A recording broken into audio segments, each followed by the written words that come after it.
This podcast is sponsored by MD Serono and AbbVie.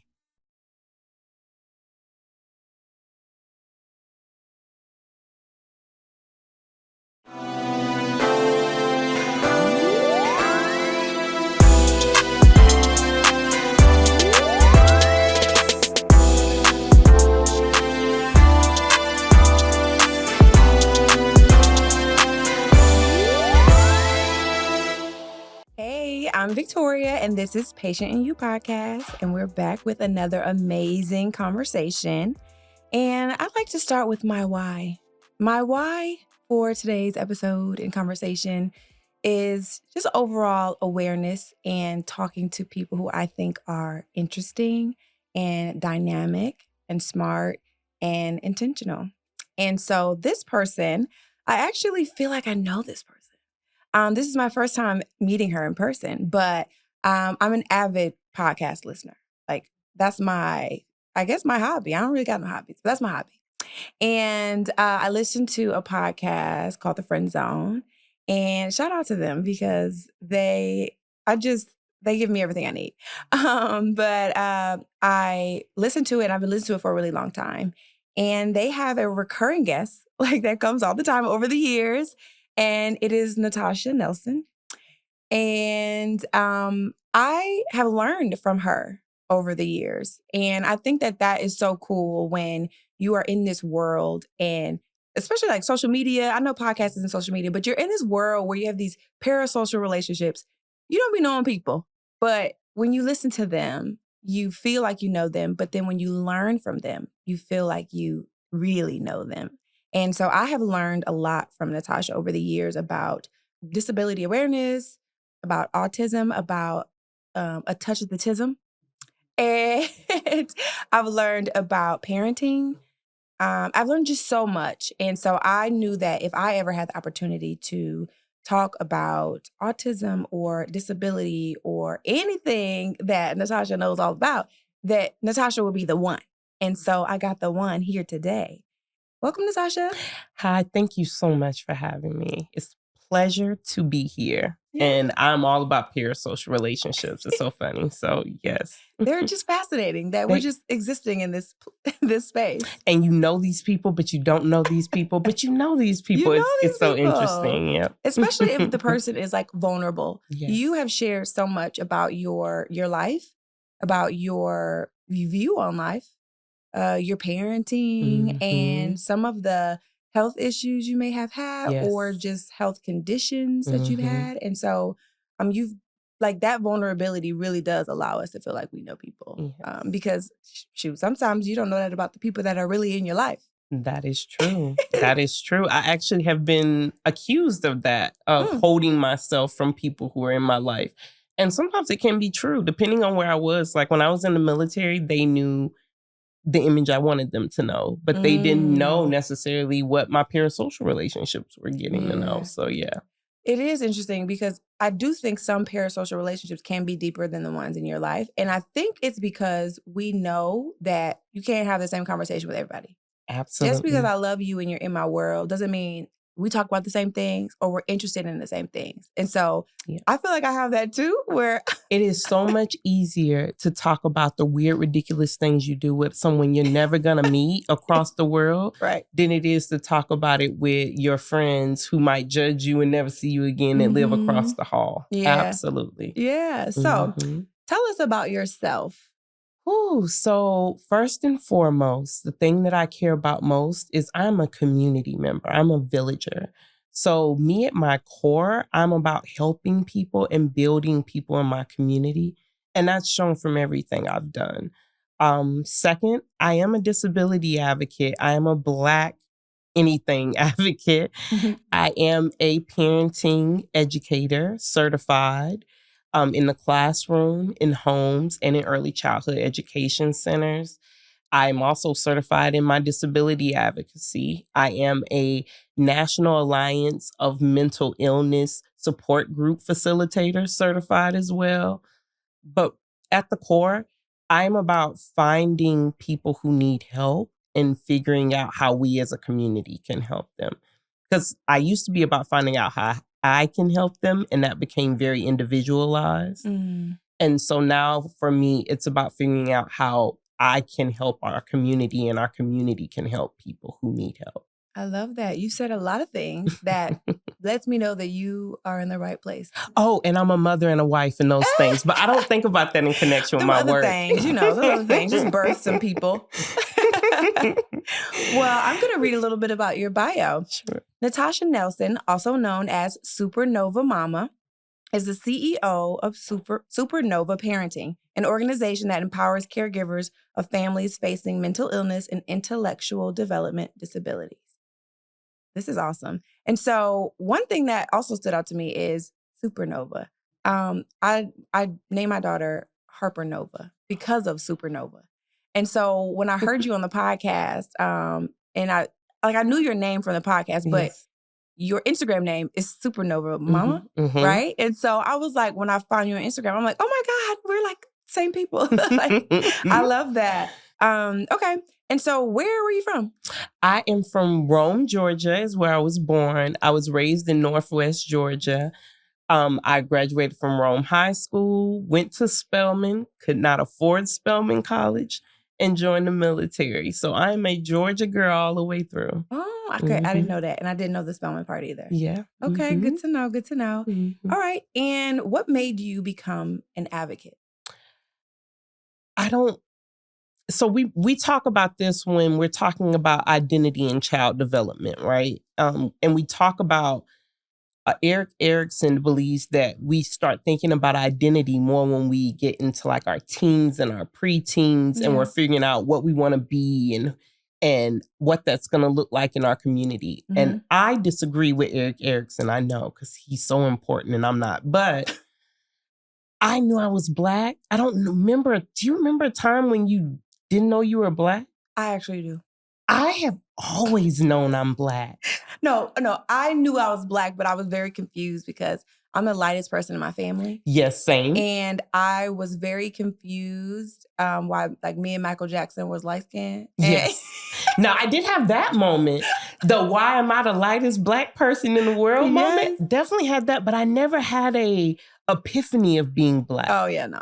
I've always knew I was Black. I've always knew I was girl. And I've always known that it's my responsibility to help. Mm. It's always been on me. Mm-hmm. And so I've been an advocate of some kind my entire life. It may have started out as being an advocate for my mom and my siblings, and then moved on to being an advocate for Southern Baptist Jesus Christ because I was a big church girl. And then moved on to being an advocate for Black women in finding my awareness of the womenism at Spelman College and realizing different things there. Yeah. And then went on to be an advocate in the military for Black soldiers. I was in the military during that time where the military came out with a new military dress code that very much attacked Black soldiers about like how much hair we could have in twists, how thick our ponytails could be, what our clothing could, what men haircuts could look like. Yeah. And all the examples they had in the regulation that were negative or that were not what was supposed to be had Black or people of color as examples.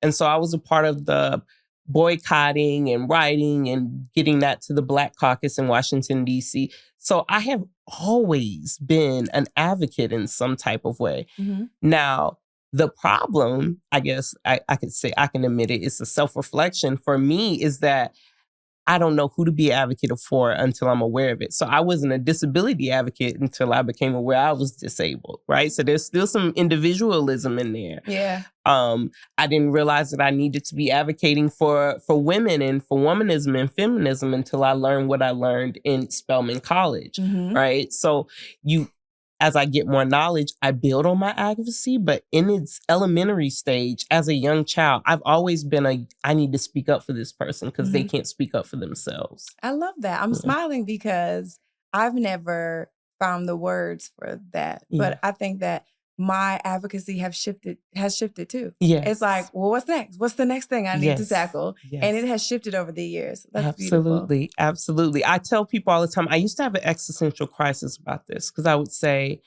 Do I help people because it makes me feel good and I want to feel good? Or do I just help people because they need help? So I think that's a valid question. And I think like, that, am I doing this for me? Am I doing this for other people? And at the end of the day, my husband's like, you're still helping people. Who cares if you feel good? Yeah. Like, what does that matter? At the end of the day, you're helping people. Yeah. So who cares if you feel good about it? That's interesting because I think that makes me think about pastors or public servants or, nonprofit leaders, things like that. Like, they're expected to be perfect. They're expected to help others, but not really receive that, like, praise. Right. But, we're talking about our own feeling good about ourselves, our own self-praise. But it's interesting, like, why not? Why not? Why not? Why not? Why can't I help people, but also, feel good and shine? Right. Why not? Why not? Yeah, I'm a firm believer. We are aligned on that. Okay. And so the Patient in You podcast is, I named it that because I want to normalize talking about health conditions, health issues, but also not like, oh, tell me your diagnosis story. Like, I ask those questions, yes. Right. But it's really peeling back the curtains of how health affects us through and through, like our emotional state, how it affects our relationships, how it affects how we see the world. You picked the wrong person. This podcast is going to be 5 hours. I apologize in advance. Listen, so our producer, Trimble, when we started, I asked her, I said, what's the average, podcast time, right? Because my team was telling me, oh yeah, 20 minutes. I said, no, the podcast I listen to would be 2.5 hours and I'm into it the whole time. I just pause if I got to. Yes. So I'm with it. And so I wanted to normalize having these conversations because, so I was diagnosed with MS, and viewers, listeners, they likely know that. That's how they stumbled across us. And I did not know what MS was before I was diagnosed. I think I knew someone that had it, a parent of a friend, but I didn't know what it was. Right. The scientific definition, I didn't know what it meant for me. I didn't know what it meant for Black people, like how it affected us. I just didn't know. I was at a deficit. I was a negative. I was behind, like, time. You know what I mean? And so when I got diagnosed, now I needed to rush and learn, and then rush and process, and then rush and get on it, figure this thing out. Absolutely. And I don't want that for people. It's so much to carry after you get diagnosed with anything. It would have been so helpful if I knew more about it before and knew about the resources in the community. And so I want to have conversations about all kind of, health conditions and things around that so that people can feel equipped.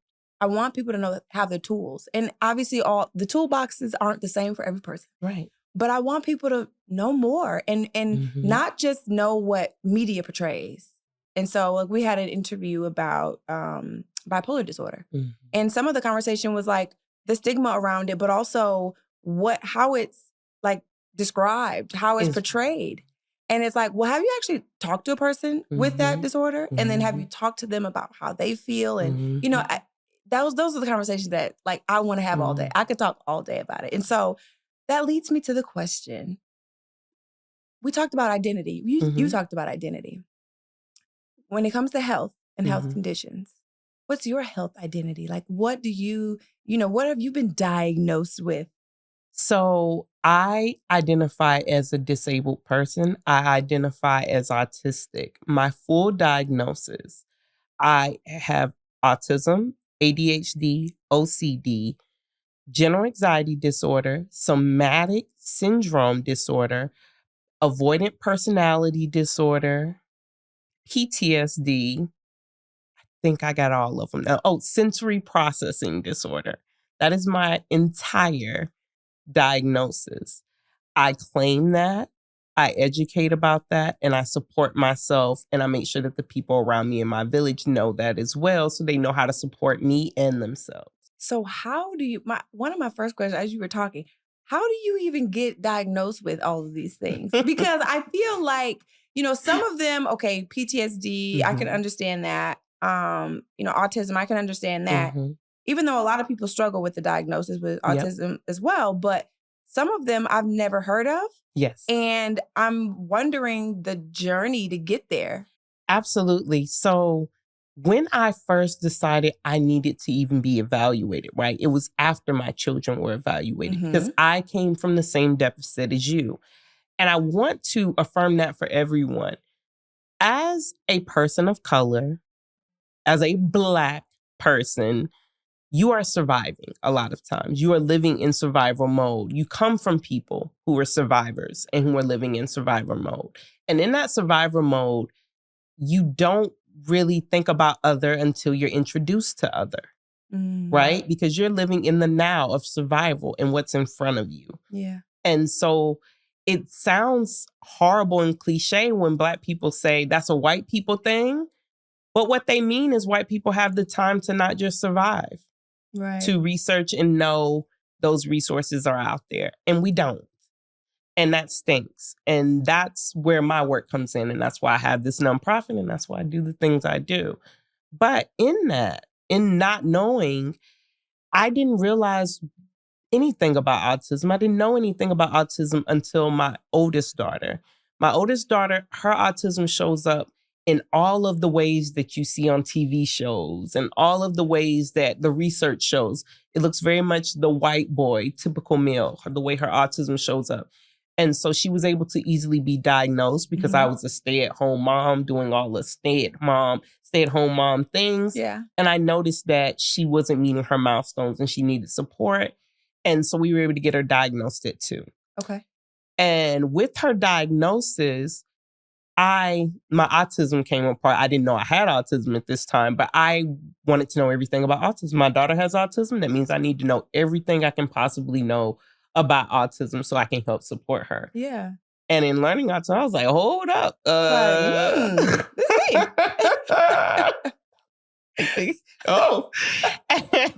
But my oldest daughter also she's minimum speaking. At that time, she was not speaking at all. Okay. She also, she's constantly moving. She just has some, and I didn't have those things. So then I was just like, well, maybe some of the things I'm seeing in her is just because I'm her mom. You know what I mean? Right. And then my second daughter was born, and her autism shows up almost textbook like how my autism showed up as a child. So we didn't immediately think she had autism. Okay.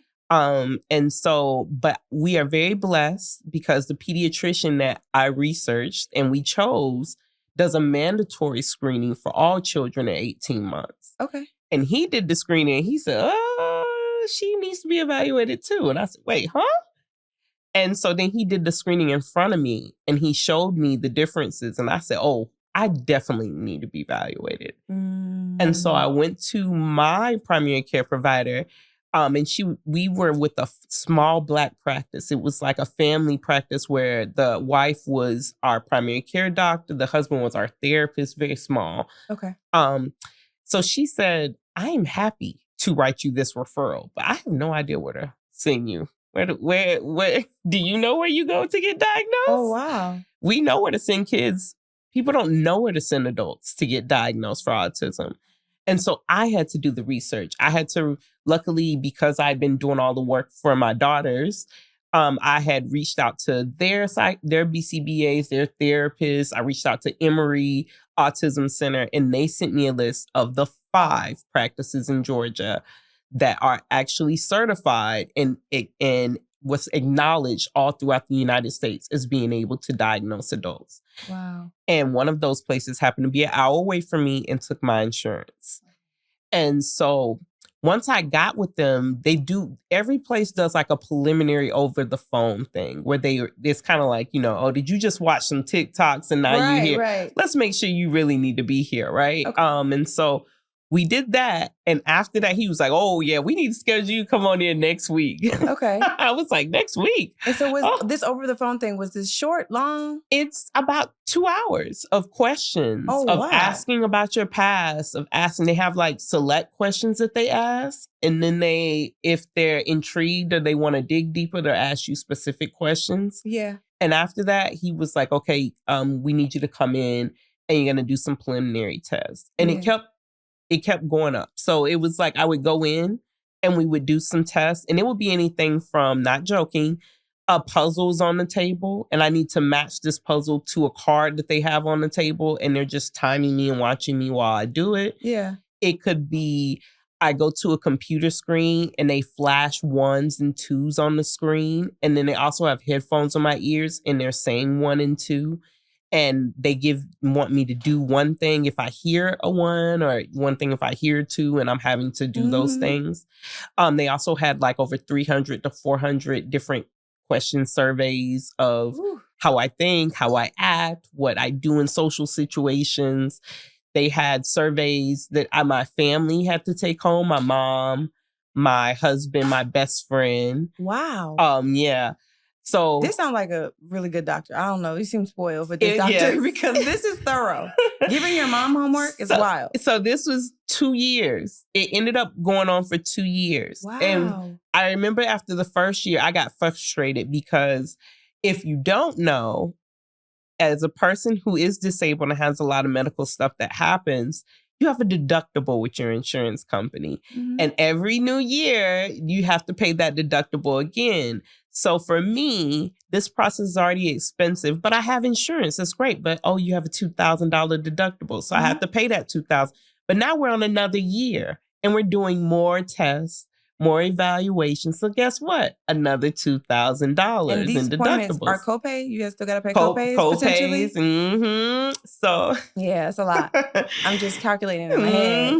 And so you were diagnosed after the 2 years. You were diagnosed with multiple things at one time. At one time. Okay, now that makes sense. He was doing all those things. And so I got frustrated and I asked like the why. And he explained, he said, in Black, especially in Black adults, so women and men, PTSD shows up very similar to autism. And when they say PTSD, they don't mean, I'm trying to use my words carefully because the DSM-5, which is the manual that psychologists use to diagnose, does not necessarily have what they are calling this in there, but it's understood by most psychologists. They call it complex PTSD. Dr. Nadine Burke-Harris calls it toxic stress.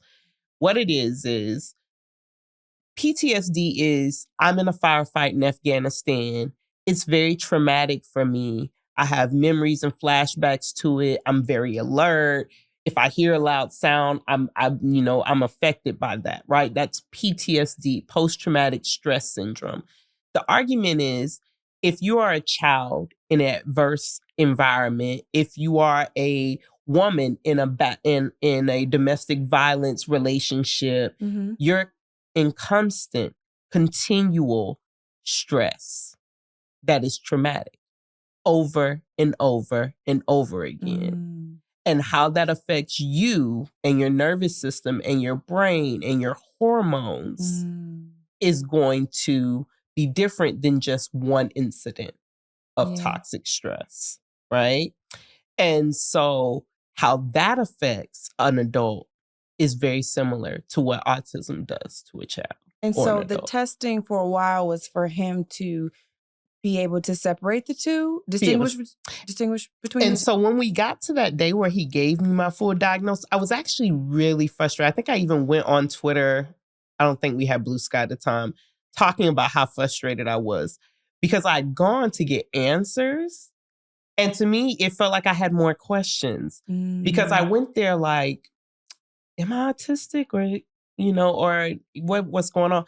And then it was like, oh, girl, you everything. You autistic, ADHD, OCD. You got the whole DSM-5. Right. And I was like, okay, so where do we go from here? What does this mean? Yeah. So giving you some ideas, because I did say a lot of diagnoses, and I'm sure everybody knows what ADHD is. Yeah. OCD, I think people think they know what OCD is, but I don't think you know what OCD is.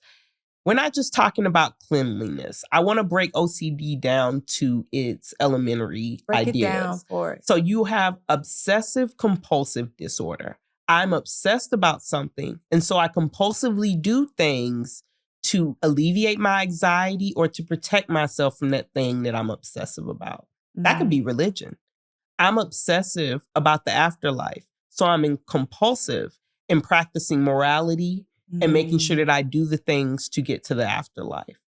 I'm obsessive about being a good mother. And so I'm compulsive about making sure that I do everything to the T to make sure that my children have everything that they need so that I can be a great mother.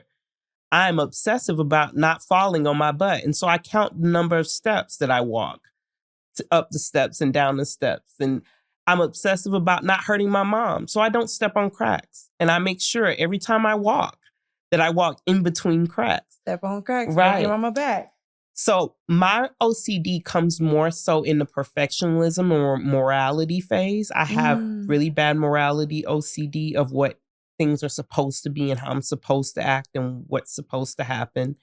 And being perfect and trying to make sure that I'm doing the right thing. And I have to constantly get myself back together with that. And how I deal with that obsession is by compulsively trying to do everything right and having major anxiety and planning and shifting in those. Yeah.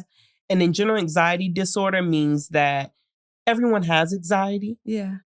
You get anxiety from normal things. I have anxiety about calling people on the phone. I have anxiety about my mom coming over to say hello.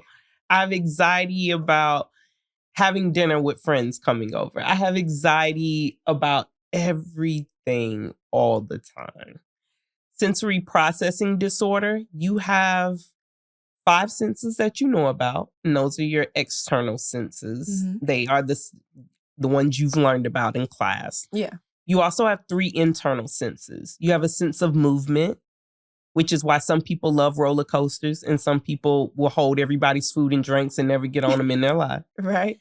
You have your sense of proprioception, which is just how some people have great depth perception and agility and flexibility, and some people don't. It's basically your body in connection with your body, how your body moves, your cartilage, your tendons, your vessels, everything. And then you also have your interoception sense, which is your sense that tells you, hey, I need to pee. Hey, I'm hungry. Right. Hey, I'm thirsty. And if you have sensory processing disorder, it just means that those senses don't talk to your brain the same way they talk to other people's brain. I call these, to make them elementary and make sure people understand them when I'm explaining them.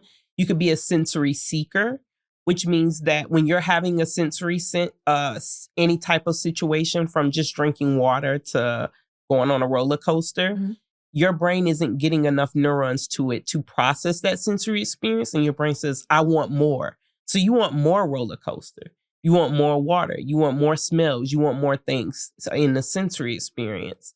And you can also be a sensory avoider, a sensory sensitive, which means that whenever you have a sensory experience, your brain is overloaded with neurons for that experience. So this roller coaster seems too much and you get nauseous. This water is going down your throat too fast and you choke, those type of things.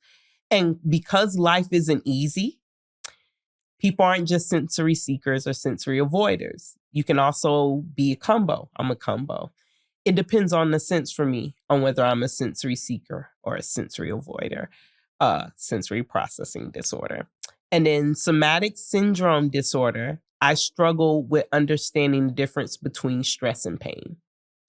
And so because I have PTSD and autism and ADHD and OCD and have had it for so long, I'm always stressed.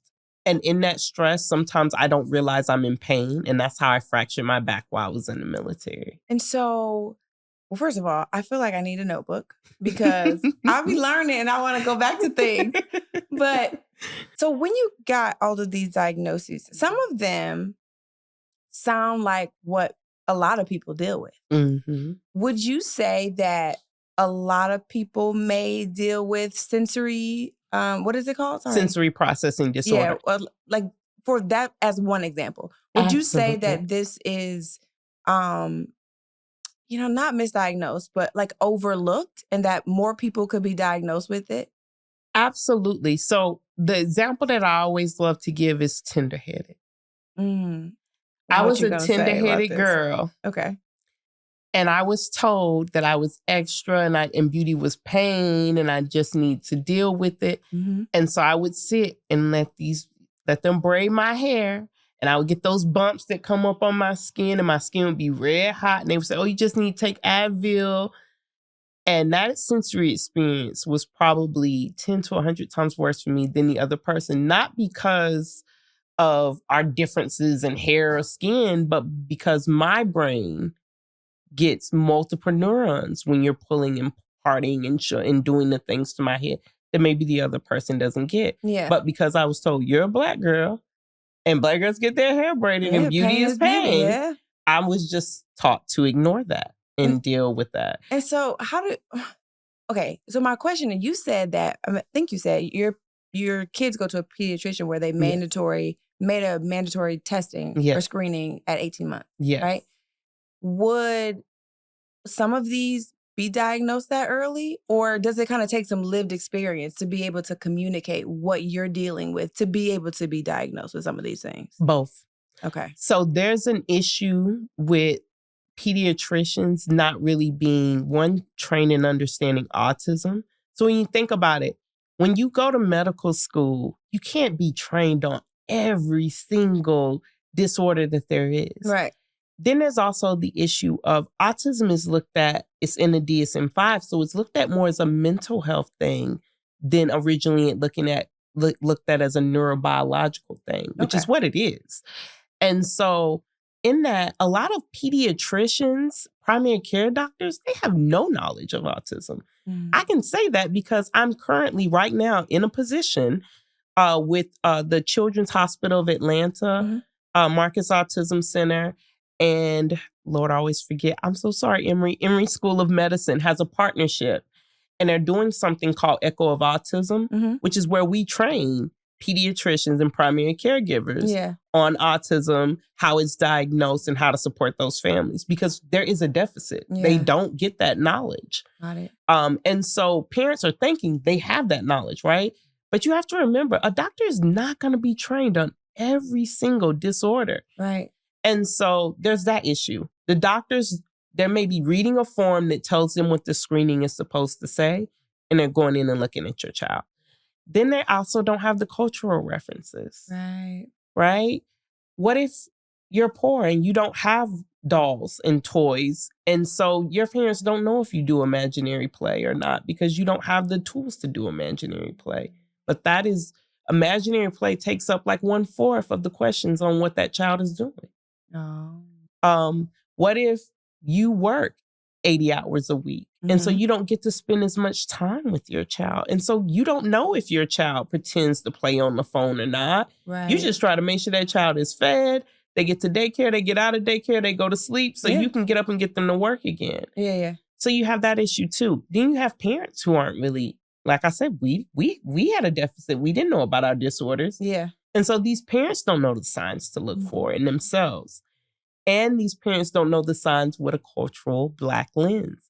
I tell people all the time, I STEM, but I got fake nails. If I want to flap, I can flap for fun. I can do music with my flapping because, I mean, I'm Black. And that's just what it is. If I want to twirl something, I twirl my hair because I have locks and they're already curly and springy anyway. So you're saying it blends in because of those cultural. Wow. I talk all the time. I didn't realize that I laugh with my whole body because my whole family laughed with my whole body. I didn't realize that was something that was not socially acceptable. My whole family laughs like this and fall out chairs. That's just what we do. Right.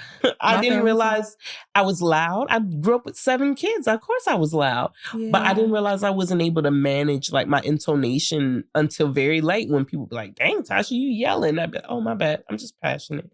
But I grew up with a whole bunch of loud people. Yeah. So there are certain things that if we became more accepting and aware as a Black community, Black culture in itself is way more accepting and supportive of neurodivergence and the different ways of social normality than white culture is, in my opinion. Okay. So I want to get to the core of your experience when you got, well, actually, when your daughter was diagnosed. Okay.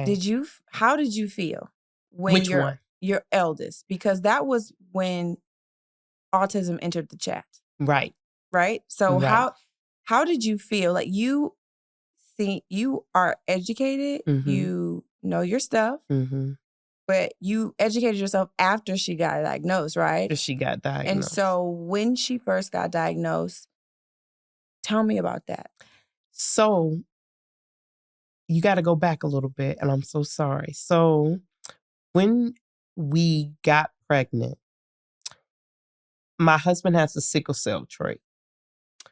And so we were firmly recommended to get a quad screening. If you're not familiar with what a quad screening is, a genetic screening, just to see if there's going to be any chromosomal issues or disorders.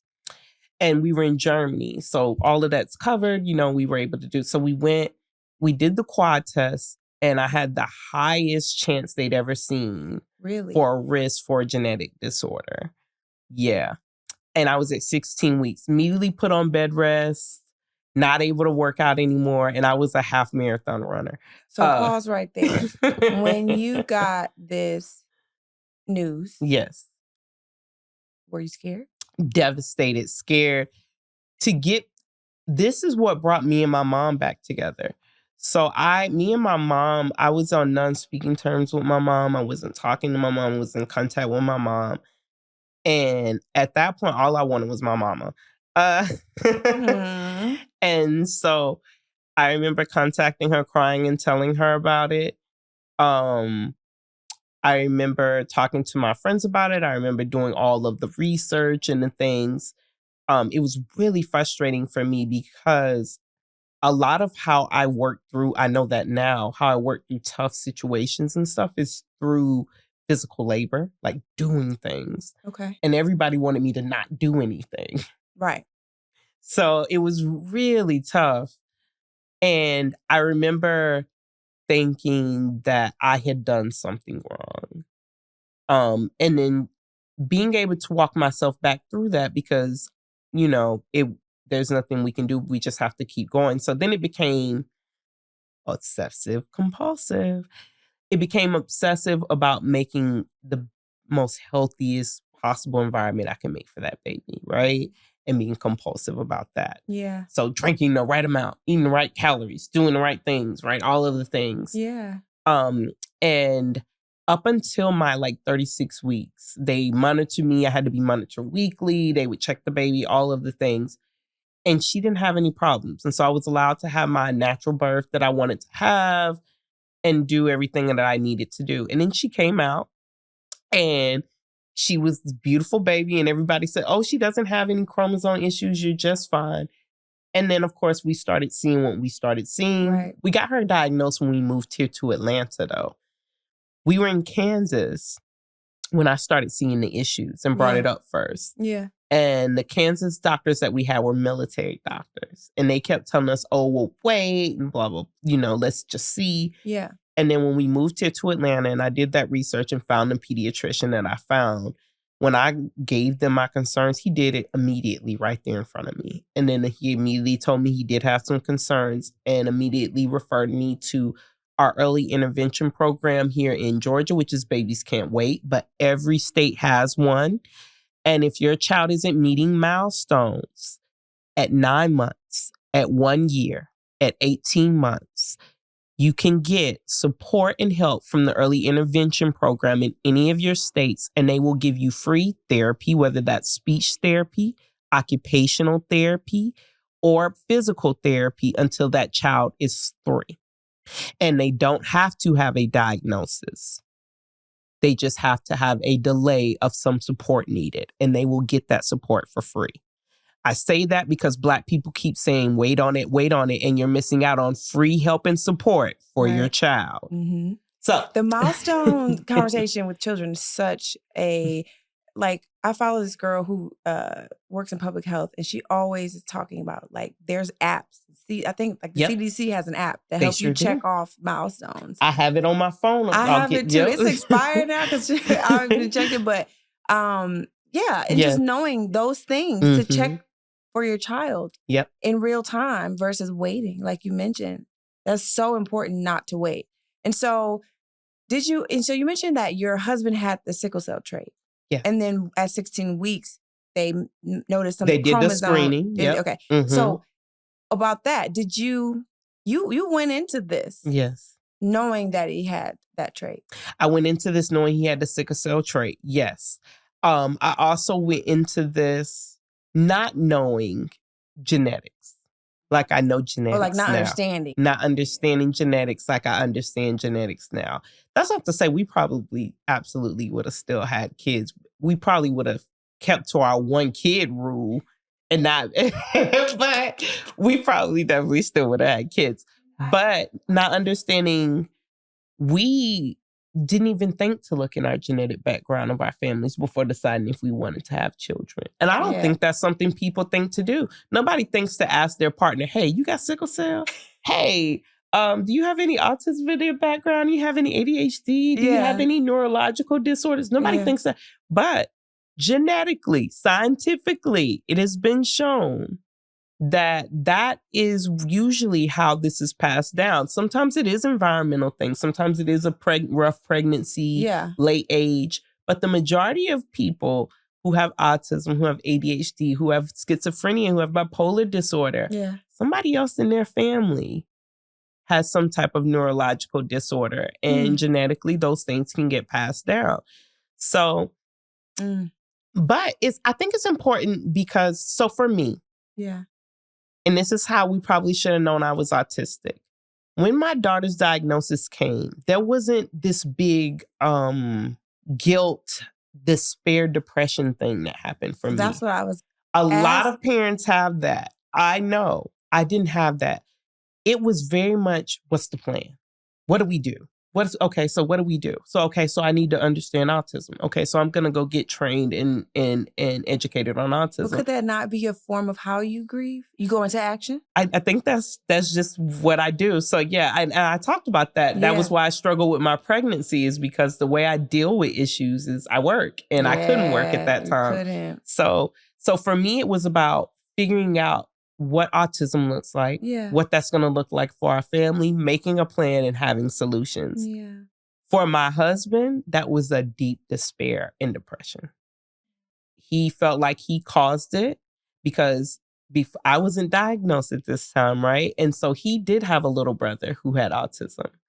And then he also was one with the sickle cell trait. So for him, this is all like, this came from me. My wife is going through this because of me. Our children are going through this for me.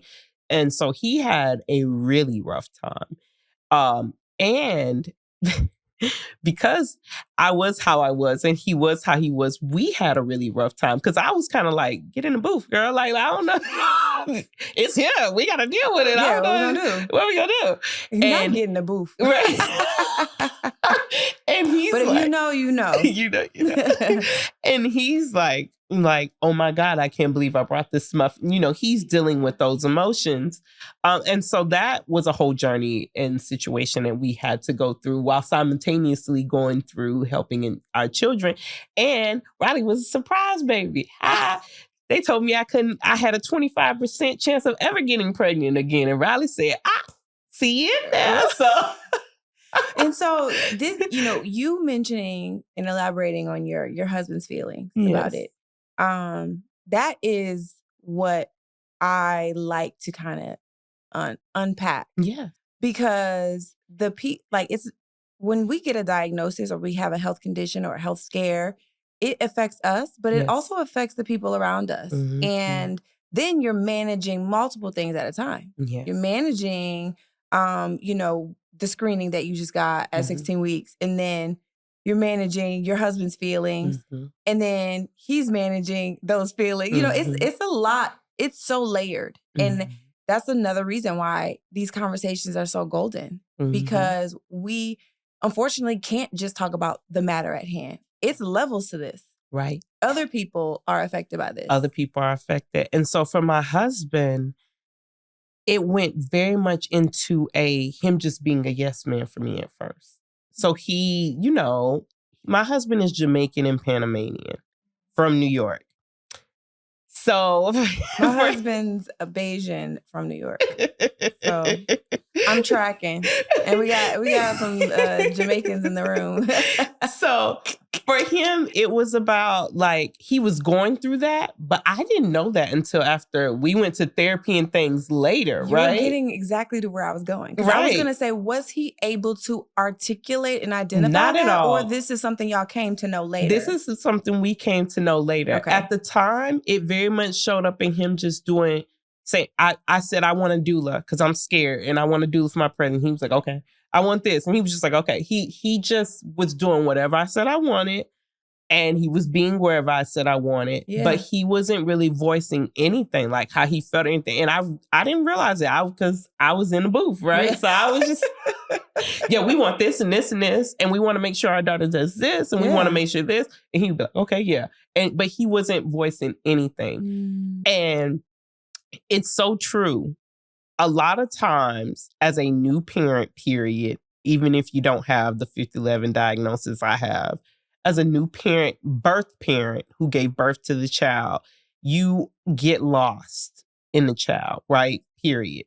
But then I was also lost in the child, in the diagnosis, in supporting that child.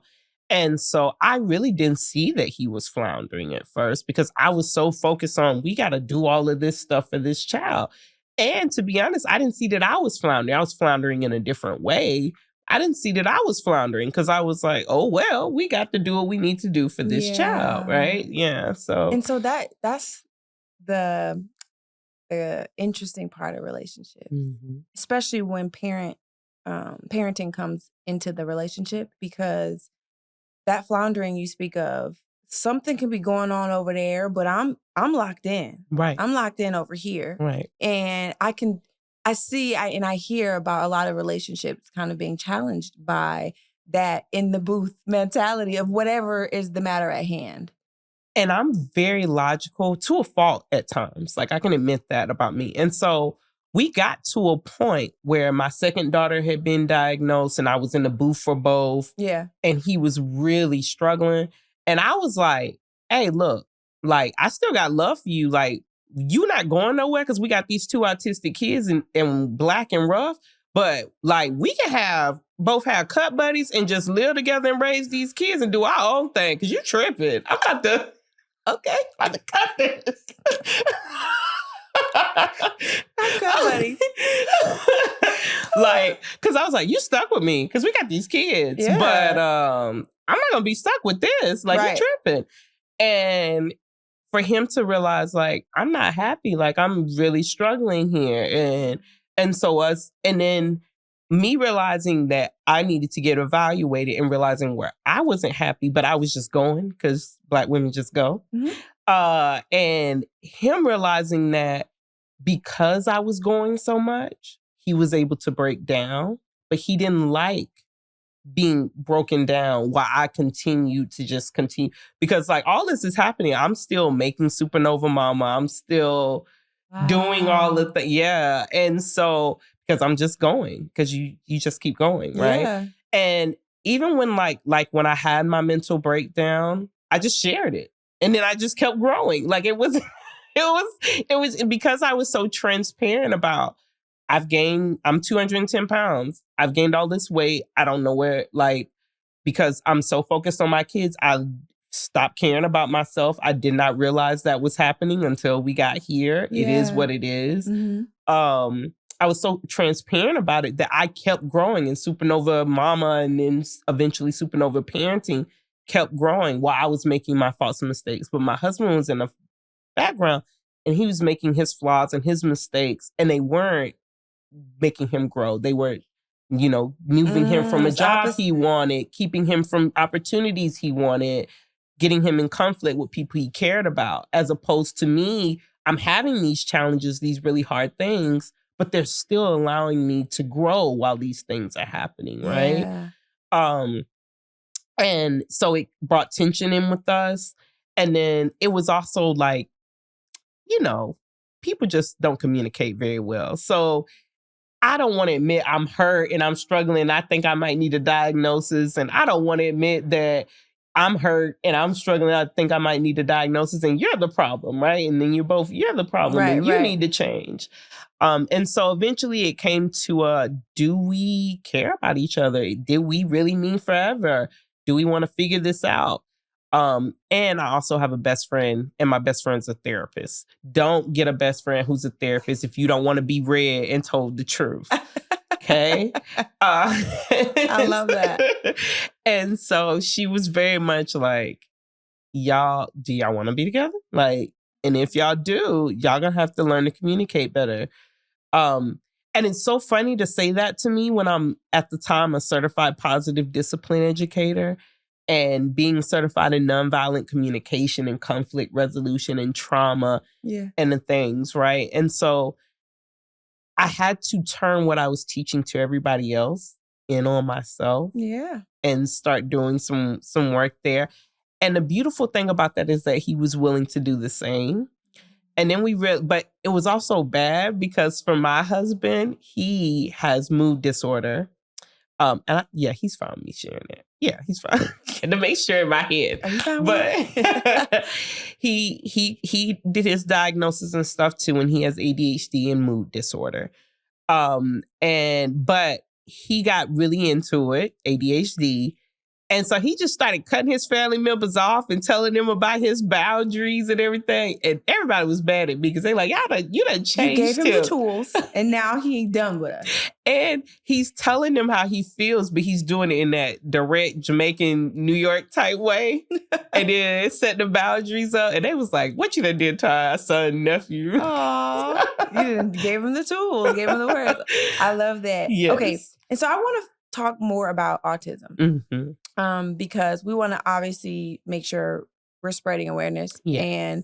And so in the episode or one of the multiple episodes that I heard you on, you said a touch of the tism. Yes. And I loved it, not only because it's clever and kind of quirky, but what you meant by, or what I got from it was that a lot of people, because it's a spectrum, a lot of people may have a touch of the tism. And can you elaborate on that? Because ever since I heard it from you, now I'm like, a touch of the tism, a touch of the tism.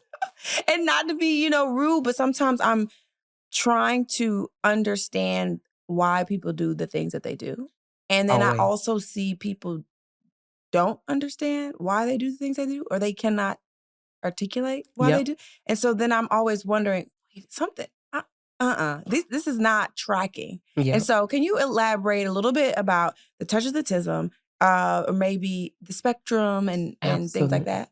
So a lot of times when people hear it's a spectrum, a lot of people think of a linear spectrum, right? And when we say linear, we think not so autistic and super autistic, right? Yeah. And so a lot of times people see me and they say, oh, Tasha, you a little autistic. Or if you talk to a professional, they might say high functioning and low functioning. But what we find when you're in advocacy, when you're even in work, when you're a pediatrician or a psychologist who regularly works with autistic people, is that the spectrum is a little more nuanced than that. And so we subscribe to a circular spectrum.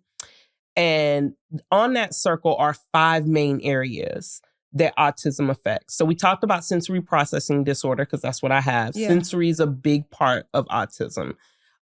Also something called executive function. So if you're not familiar with what executive function is, think of it as the air traffic controller of your brain. It decides your impulse control, your management, organization, and your working memory, right? So all of the things, anything from being on time to something, to organizing your schedule, to remembering what your mama just told you to do, to following a sequence of events. All of that is managed in your executive function. And people with autism tend to have trouble with that, right? Then you have your social norms and communication, right? So being able to read people's expressions, their tone, the way they talk, the little nuances and things that people do, and understand what that means and what you need to do to be able to interact with those people and live in that situation. Yeah. Right? And that goes from just communication, verbal to nonverbal, how we move our body, all those things. And then the next one is our motor skills. You say, what? Motor skills? Yes. The way you run. When I was a kid, I got joked that I run like a crackhead. The way the way you walk. I have never met a table I don't bump into at least once in my life. Never met I a have table. horrible depth perception. The way do you ever notice that some people walk on their toes? I'm a toe walker. Yeah. I used to say I love heels, but I'm really just a toe walker who never Yeah. got trained to walk any other way. So walking on your tippy toes. Walking on your tippy toes. Okay. Yep. Yeah. So all of that has to do with your motor skills. How you write is a motor skill. Brushing your teeth. You ever try to squeeze the toothpaste on the toothbrush? You got to hold the toothbrush. That's a motor skill, right? Mm-hmm. So how you manage those motor skills, tying shoes, different things like that. Yeah. So we have communication and social norms. We have motor skills. We have sensory processing. We have executive function. And the last one is perception. So sensory is literally how you experience the world. You experience the world through your 8 senses, right? But perception is how your brain processes what you have sensed. And believe it or not, some people process what they have sensed differently than you do. So I may see someone do a face, and my perception of what that face means could be completely different from what you know, even with us having the same life experiences. I could process that face and think that she is uncomfortable. You could process that face and think that she's being snarky and stuck up, right? Yeah. That is a difference in perception. We got the same sensory. We saw the same look, but we perceived it differently. Perception has to do with all 8 of those senses I went over with before, though. So how you perceive movement, how you perceive your body, how you perceive touch, sound, taste, smell, all of the things. So all 5 of those, we could be somewhere different on the spectrum. So I said earlier that my oldest daughter is minimum speaking. Paris has about 100 words, but the only words she really will say to you is what she wants. Mm-hmm. So I want apple juice, please. I want chips, please. I want things. But Paris reads. Paris has been reading since she was 18 months. She reads chapter books. She loves songs. She loves Michael Jackson, Earth, Wind, and Fire. She makes her own beats. Paris is 7. Okay. Mm-hmm. And so she is minimum speaking. She does not have back and forth conversations with you. She will sometimes talk to you through song. Like she will play a song to tell you you're getting on her nerves. That is not a joke. What? Please elaborate. Please elaborate. What is this? Hey, goodbye, to play her daddy out of the room. It has happened. I love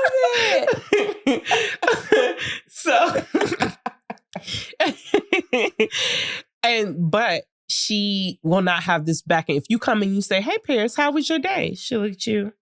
She's going to look back over and go on to what she's doing. If you say, Paris, do you need help? She'll say, help, please. And then you can come and help her, right? She's not a back and forth conversation person. I am. I overly talk. I'm always talking. I am an orator by trade. That is something I'm very well spoken in, right? Paris has the agility and flexibility of a gymnast. We already are searching for a gymnast that will work with autistic children in Atlanta because she is amazing. She was flipping again at 18 months.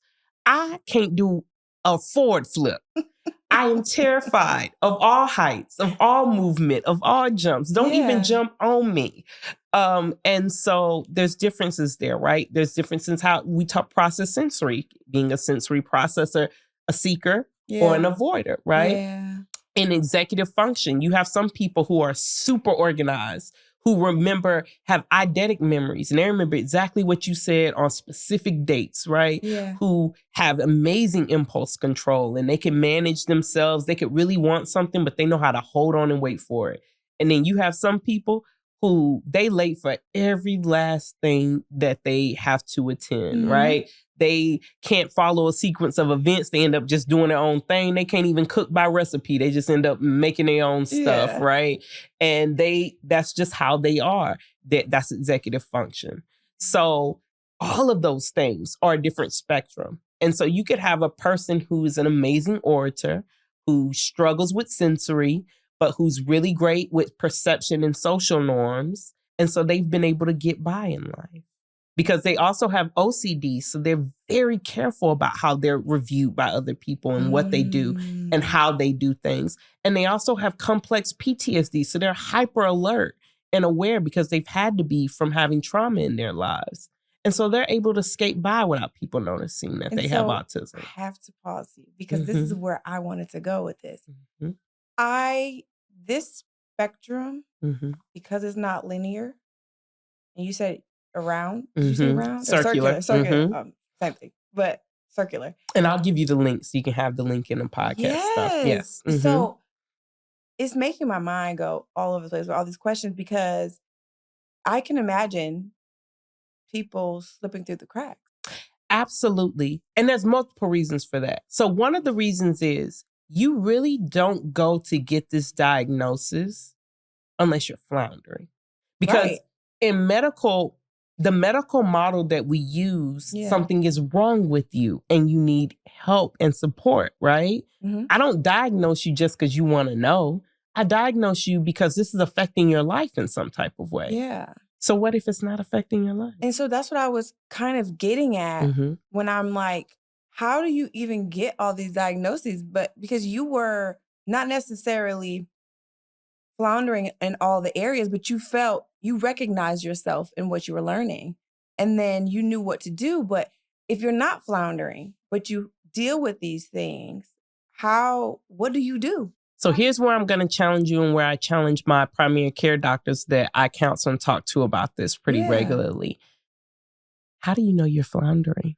If your perception is different by experience, right? So your idea of floundering and my idea of floundering are completely different by our experiences, our lifetime, our book reading, whatever we've watched and what we understand to be floundering. Yeah. So for me, coming from the lifestyle that I came from, we didn't discuss that. I'm the oldest of 7 children.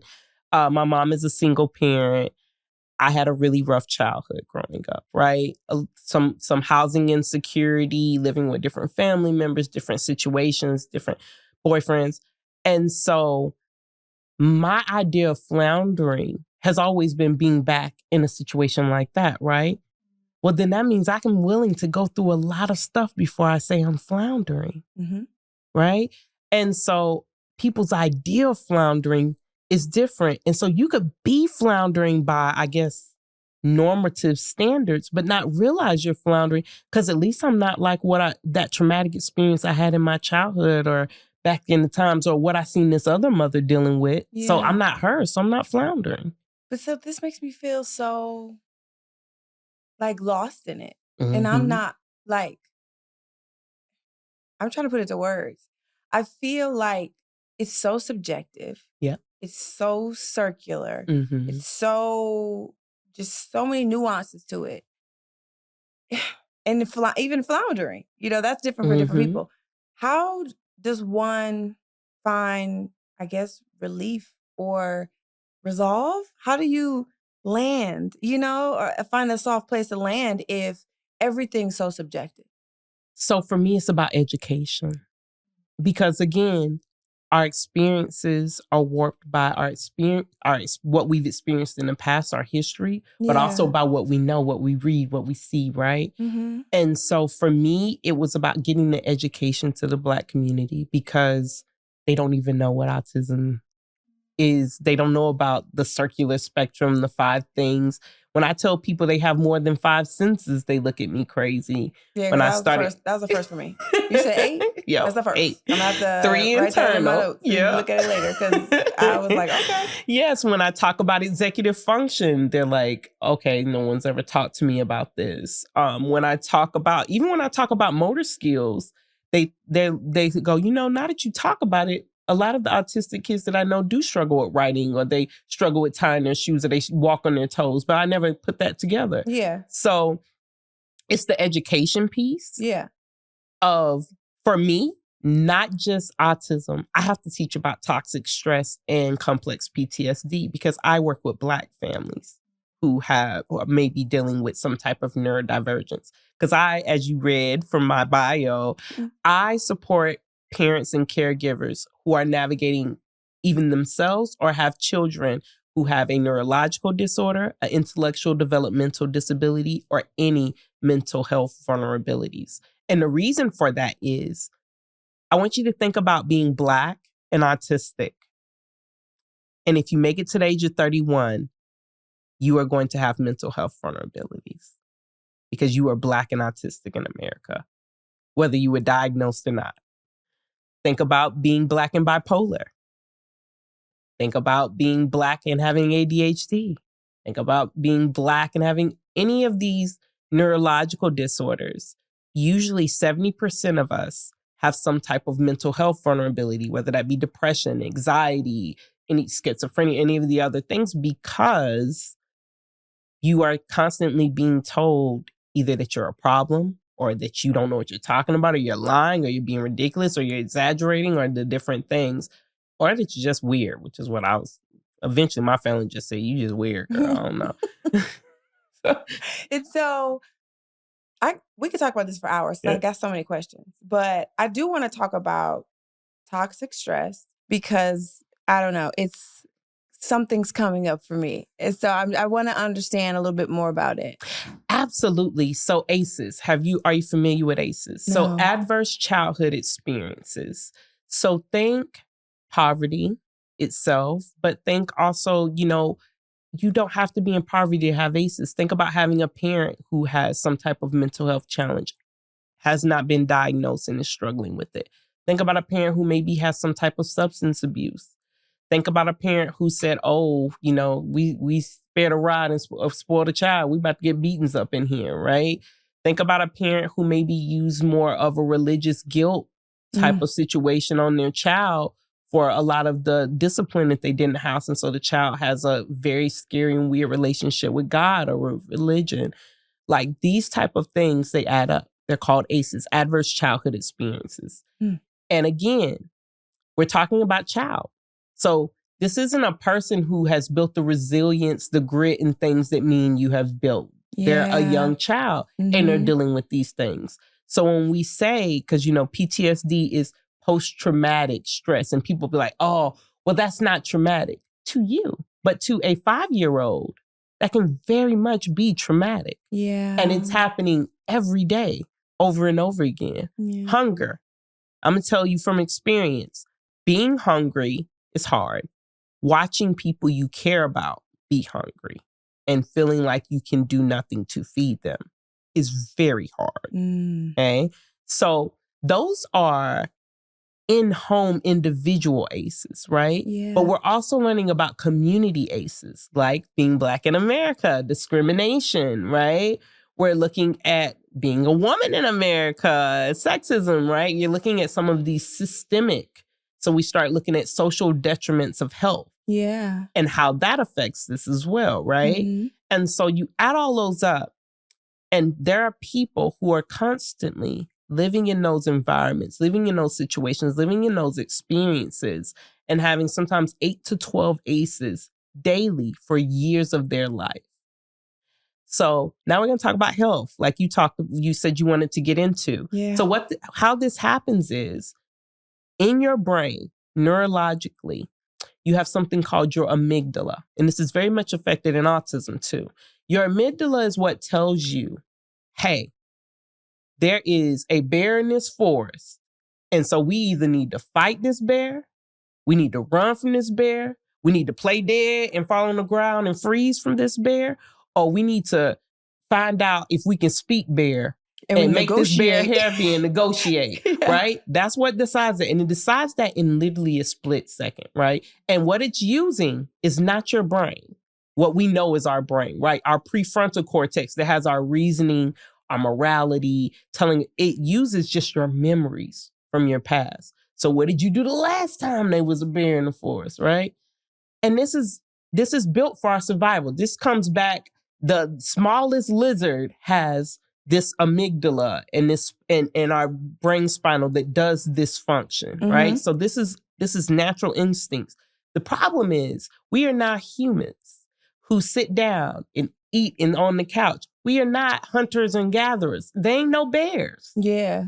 But there are things in our life that feel like bears. Toxic stress. And so I'm hungry. And now there's kids picking on me because I don't have the right clothes and I'm running away from these kids that are picking on me. And now I come home and my mom is telling me if I don't fight these kids, she gonna beat my ass. And so I gotta get a whooping from my mom for not fighting the bullies that are bullying me. Yeah. And now I'm going and I'm trying to comb my hair and the girls are picking on me because my hair doesn't look like the other girls because I can't afford to do those things. Mm-hmm. And now the teacher is yelling at me because I couldn't do my homework because I didn't have the tools to do my homework. And on and on and on and on. Yeah. And there's a lot of bears, right? And so what happens is your amygdala is constantly saying fight or flight.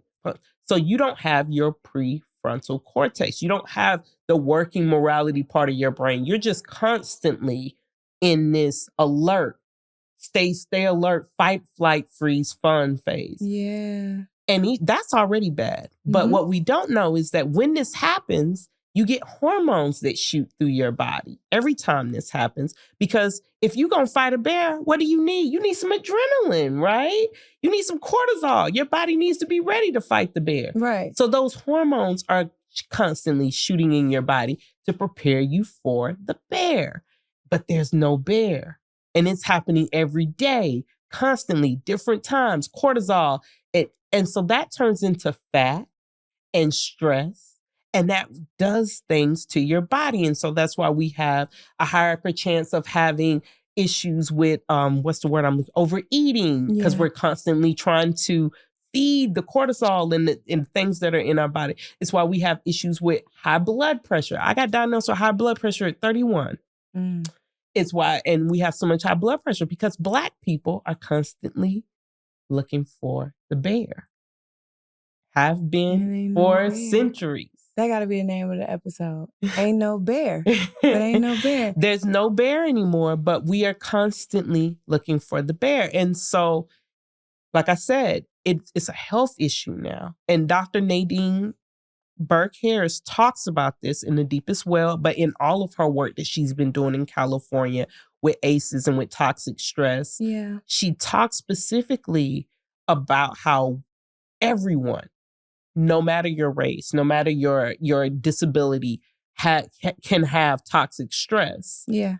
But those of us who are people of color, those of us who do come from poverty, those of us who do have the added of disability, of other oppressions, we are going to have more chances of having toxic stress. And therefore, we need to have more work in building the strengths that we need to rebuild ourselves and reprogram our bodies to not constantly look for the bear.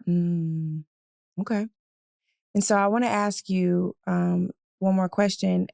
Your military experience, what is the narrative or connection between health and your military experience, if there is? So there is. The military will have you looking for the bear too. So I can't sit in a restaurant without seeing the door. I have to be able to see the door. I do not like July 4th or New Year's Eve. I hate it so much. Y'all in them firecrackers, y'all be doing it like a week early and a week late at the randomest times. And I'm ready to fight or flight the bear every time. I mean, killing me. But then there's also physically on my health. I don't think people realize you wake up at 5 o'clock and you have to constantly work out and do PT. You're working your body. You're learning how to shoot. And you're not thinking about who you have to shoot. You're just learning to shoot a target. But that target can become a person. And so you have to do that cognitive dissonance of training. I made it a video game. That was how I got through my military training. But then it's a physical toll on your body. Literally, my husband and I are both disabled veterans physically. Wow. Wow. What do you want people to know about the work you do, whether you do a lot of work, but whether it's autism or just the overall work you do or conscious parenting? What do you want people to know about a lot of the things we talked about or just overall your work? A lot of the work I do, you think it doesn't affect you. And I am wanting to make sure that you understand that it does. Your uncle who no one could go in his room, and he stayed with your parents and your grandparents until he was like 40, and you were like, why he's still living here? And then when you go in his room, he would know you went in his room because you moved something. We all have that. That's why I like you so much, because when you explain this, it is very broken down, but it's culturally broken down. Yes. And that is the best part of it. But I'm sorry to interrupt. No, you're fine. But absolutely. That auntie who can never keep a friend and constantly thinks that everybody is against her and is constantly always the problem. And everybody's like, is she going to be there? She needs help and support. And maybe if she got some education and information about this, you could be able to be that support. It affects all of us, okay? Toxic stress especially, but yes, also disability, intellectual developmental disabilities. And when we say intellectual, because there are different types of smart.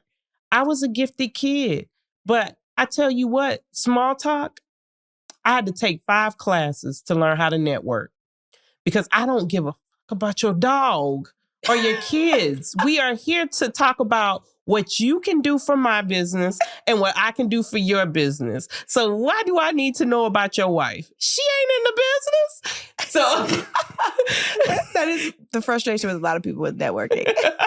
And so I had to take a lot of classes to understand, and I still take classes. I'm fascinated by humanity, but I'm not smart about humanity. I'm very great at science and history and all the other things and facts. There are different types of intelligence. There's artistic intelligence. There's people who struggle with math but know all the words and can read everything and write everything. So intellectual developmental disabilities means that you may have some part of your brain that develops different than others. Neurological disability means your brain works differently than others. Mental health vulnerabilities, I don't know if y'all realize, but the world is on fire. Someone having a mental health challenge should not be the big deal y'all make it. Because to be honest, I think y'all all got something going on. But anyway, and I think it's justified with the world you live in. Yeah. And I think people not being honest about that is a problem. So this affects all of us. Mm-hmm. I feel like you just summed up the podcast. Like, this does affect all of us, and this is why we're talking about it. Okay. And so what if someone is listening to this and something you said resonated with them? Some of the examples you gave about the aunt, the uncle, or walking on your tippy toes, or, sensory, or toxic stress. If something you said to describe it resonates with someone and they're like, whoa, that's me. What should they do next? Talk to your primary care provider. Because for example, with my primary care provider, she was willing to give me a referral, but she didn't know where to go. Yours may know where to go. So the first thing I would tell you to do is talk to your primary care provider or psychologist if you already have one and say, hey, I know you're going to say, oh, the internet is not a doctor, but I heard something on a podcast or something, and I've always felt different. Because I want you to think about this, and don't laugh, but seriously. You laughing. A regular person does not think they have autism. You don't even want to think you have autism if you're a regular person. The only niggas thinking they got autism is the niggas who've been feeling different their whole life in the first place. A person who thinks that they have a perfectly normal, regular life is not wondering if they have autism. Right. The person who has been outcasted, who has felt different, who has felt that things have been weird their whole life, is the only person who is going to be wondering that. Yeah.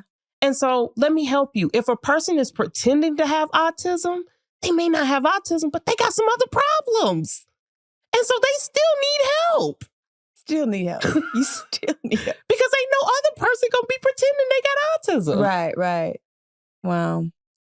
I think when I told my husband about the touch of the tism, when I explained it, we use it all the time. Because I think, and not, to tease people, but I think a lot of people have learning challenges and differences.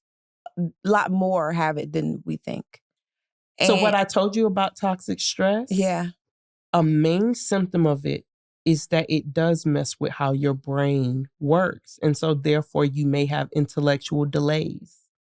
in processing emotions, in processing norms and conversations and back and forth because of that constant hormones in your body, constant reactions to what people say. Yeah. You struggle intellectually. Wow. That happens because your prefrontal cortex is what you need in order to problem solve, in order to learn, in order to grow. And if you're constantly seeing the bear, you don't get to connect with your prefrontal cortex. I really like the bear reference, and toxic stress, it resonates with me. Mm-hmm. I don't all the way know why yet, but I have had questions about like why I am the way I am. Mm-hmm. And I had a great childhood, but I feel like environmentally maybe Mm-hmm. there were just factors that affected me differently than my family. And I just need to learn more. And so this is just so great. You have a wealth of knowledge. You're so passionate, and we need more of you in the world. So we appreciate the work that you do because you just sitting there with all the information in your head. I'm glad you let it out because I didn't even have to define things. I have notes, but I didn't have to because My you got friend it. picks on me about this all. She's like, because she's a therapist, I told you, and she's like, I can't just remember the textbook definition of this like you can. And I'm like, yeah, you can. But it was perfect because that's what we need. Mm-hmm. And that's how we learn. And I think every time I listen to you, I learn something. And I learned something today. And I hope that our listeners learn something as well. And so do you have time to stick around for another segment? Yes, I do. Okay. But before I get there, where can people find you? People can find me at supernovaparenting.org. Supernova comes from zoom, zoom, zoom. Make my heart go boom, boom, my supernova. Oh. Or you could also, if you know what a supernova is an exploding star. And what I explain is that parenting a lot of times feel like you are exploding to a bunch of different pieces and you're trying to become what you were before, and you eventually realize you have to start anew. Woo. Always gems, because that is so true about parenting.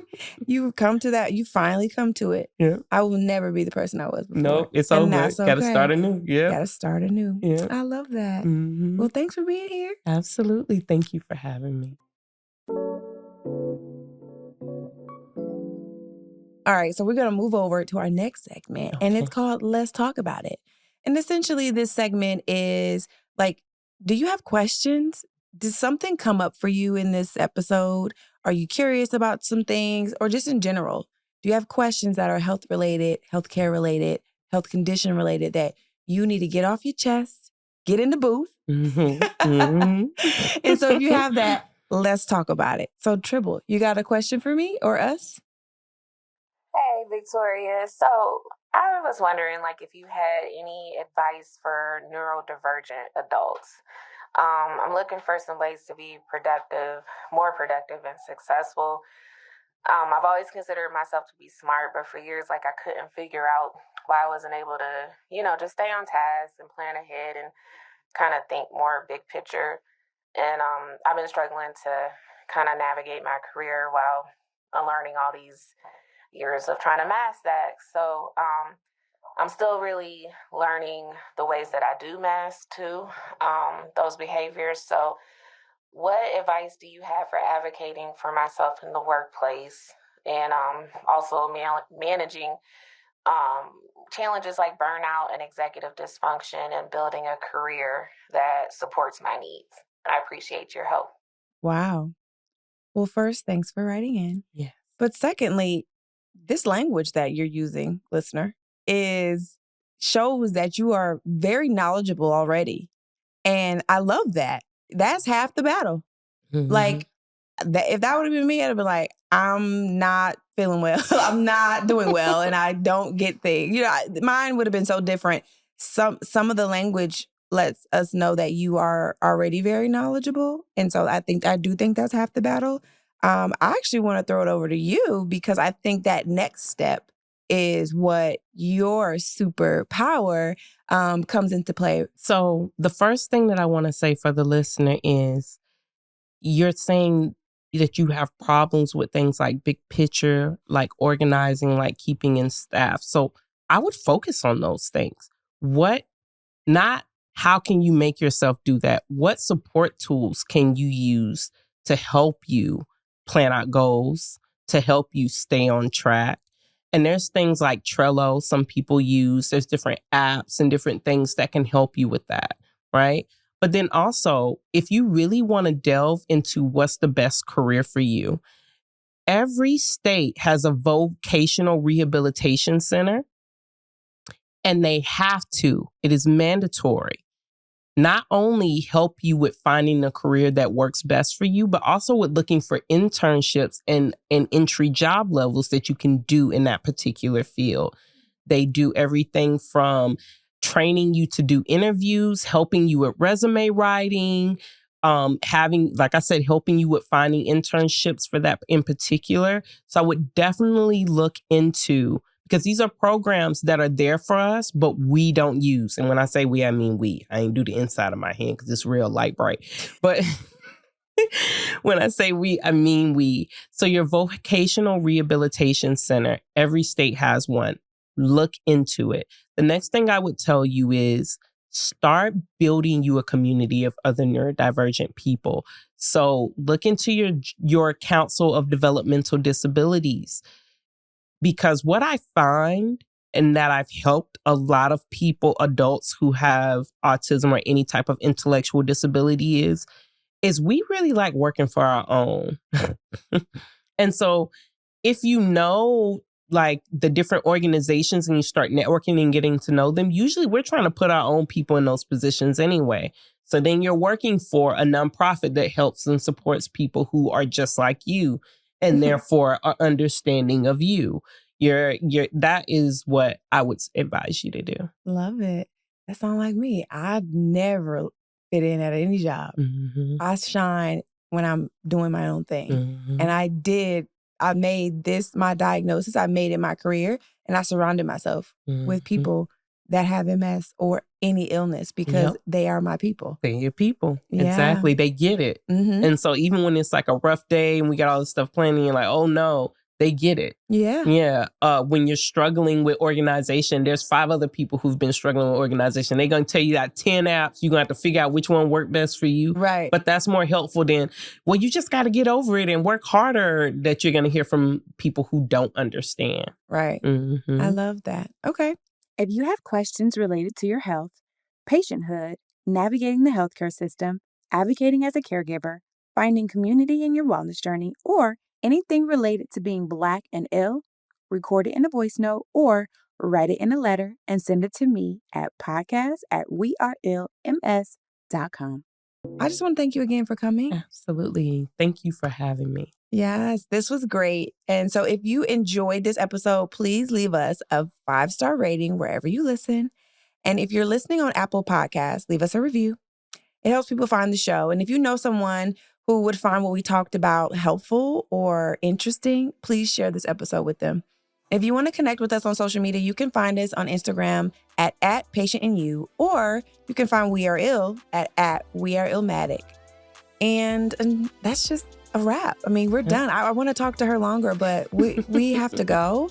And so until next time, I'm Victoria Reese, and this is Patient in You. Patient in You is a podcast from We Are Ill. It is hosted by me, Victoria Reese. Our producer is Tribble at Ask Tribble Inc. Original music by Laura Burke. Video content produced by Joshua Duane and Matt Ellis. Don't forget to find us on Instagram at Patient in You, and subscribe to our YouTube channel at We Are Ill MS for the full video version of each episode. If you enjoyed this episode, please share it with a friend and leave us a 5-star rating wherever you listen to podcasts. It helps people find us. For more information about We Are Ill, our programs, and our initiatives, visit our website, weareillms.com. The Patient in You podcast is for informational purposes only and not medical advice. We Are Ill is not a medical organization. Always consult your physician before making health decisions. This podcast is sponsored by MD Serono and AbbVie.